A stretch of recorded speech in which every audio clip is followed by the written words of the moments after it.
Salut. Ouais. Alors, hier j'écoutais la Bible. Je portais des brouettes et j'écoutais la Bible. Si. Je fais des trucs comme ça. Et je suis tombé sur une parole de Jésus dans le livre de Luc et l'évangile. Et ça racontait une histoire que j'ai entendue mais tellement de fois. Sauf que cette fois-là, il y a un détail qui m'a choqué. Et je l'ai jamais remarqué avant. Est-ce que vous avez déjà entendu parler du fils prodigue? Voilà, cette histoire magnifique. C'est l'histoire d'un père avec 2 fils. Et un de ses fils se dit, je me fais chier comme un rat mort chez mon père. Je veux m'éclater dans la vie. Je vais faire la grande fête. Alors, il a le culot et puis il va vers son père. Il dit, bah allez, donne-moi la moitié de mon héritage. C'est comme s'il était déjà mort, qu'il dit ça comme ça. Puis donne-moi la moitié de ton héritage, et puis ben voilà, bye quoi. J'ai droit. On voit aucun commentaire du père qui dit ah mais franchement, enfin, il lui donne.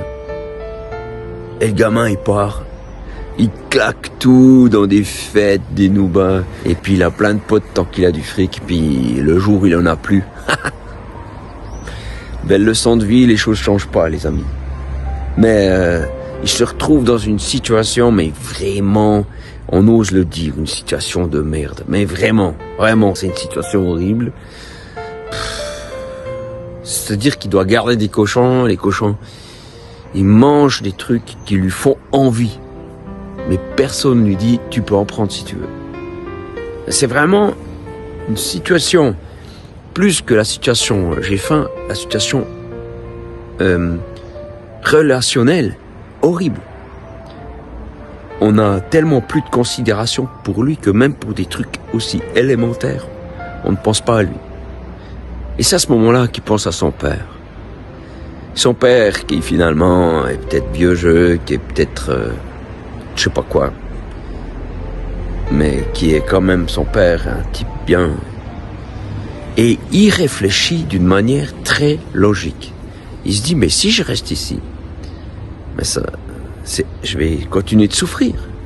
Mais si je vais auprès de mon père, même s'il me traite comme son serviteur, parce que ce serait normal qu'il ait de la rancœur pour moi, je serais mieux.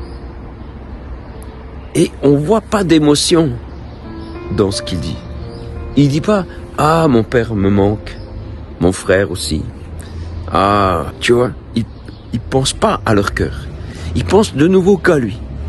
Il se dit, ah ouais, c'était mieux, logiquement, même si il me traite avec amertume, et puis que je peux être juste serviteur, mais au moins je pourrais manger, purée. Alors il retourne. Et la surprise, c'est que son père l'attendait. mais on le devine parce qu'il l'a vu venir. C'est comme si il devait être devant la porte, puis il devait l'attendre, tu vois. Et il arrive, il accourt auprès de son fils, et son fils fait son petit speech, mais il dit, ouais, en fait, tout ce qu'il avait prévu. Voilà, écoute, est-ce que je pourrais pas rentrer à la maison et juste un serviteur, et puis tant pis si tu me payes pas. Mais le père, il entend rien de tout ça, il est tellement heureux, il a tellement d'amour. Il a tellement d'amour pour ce fils indigne. Il lui dit, mais non, viens, on fait la fête, on prend le bœuf gras et on fait un repas. Alors, à l'époque, ça veut dire, on prend toutes nos réserves, là, les trucs pour les jours de fête, les jours d'exception. Et on le fait maintenant parce que mon fils, là, il est de retour, c'est extraordinaire. Beaucoup d'affection, il le prend dans ses bras et tout ça. Moi, c'est ça qui m'a choqué. Oh, il y a encore une autre histoire avec le fils aîné, mais c'est très intéressant, le fils aîné. Parce que peut-être vous êtes ce fils aîné qui est là, qui vous dites, ouais, mais celui-là, franchement, il mériterait pas ça. Puis moi, je suis là, c'est hyper dur pour moi. Enfin, bref. Ce fils aîné est très loin de son père aussi. Il pense qu'il est prêt parce qu'il est géographiquement prêt, comme beaucoup de gens. Ils se disent, je suis à l'église, je suis là où il y a la Bible, je suis là où on parle de Dieu. Mais t'es super loin, mec. Bon, c'est une autre histoire. Moi, ce qui me touche, c'est que Jésus est tellement conscient de notre manque d'amour. Il sait que les gens viennent par intérêt auprès de lui. Et pourtant, il l'accueille. Il accueille à bras ouverts. Dieu a vraiment de l'amour pour nous. Et nous, c'est pourri. Nous, on aime par intérêt, pour être bénis. Voilà. Et Dieu le sait pertinemment. Mais à aucun moment il le relève. Voilà, c'est ce petit point qui m'a touché.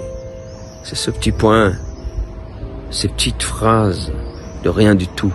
Et la Bible, et surtout les paroles de Jésus sont remplies de ces petits mots, de rien du tout, ces petites choses non dites.